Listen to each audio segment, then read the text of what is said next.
इथे पर्यटकांनी हजेरी लावलेली पाहायला मिळत आहे।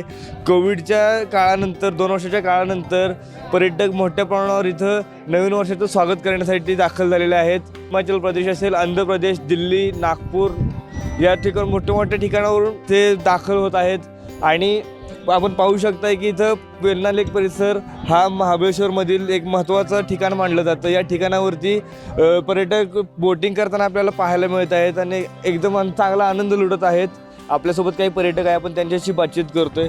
सर, काय सांगाल तुम्ही आज नवीन वर्षाचं सेलिब्रेशन करण्यासाठी महाबळेश्वरमध्ये आलात, काय प्रतिक्रिया द्याल? नवीन वर्षाचं सेलिब्रेशन करण्यासाठी आम्ही इथे आलो। खूपच मजा येते। परिसर पूर्ण पर्यटकांनी भरलेला आहे आणि बोटिंगसाठी तर खूपच मजा येते।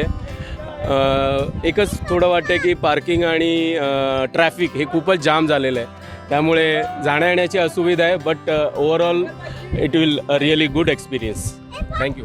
तुम्ही काय सांगाल, एवढं 2 वर्षानंतर कोविडनंतर एवढ्या मोठ्या प्रमाणावर महाबळेश्वरमध्ये पर्यटक दाखल होत आहेत, तुम्ही पण आला आहे, काय काय नक्की फिरलाय आणि कुठून आलाय ते पण सांगा?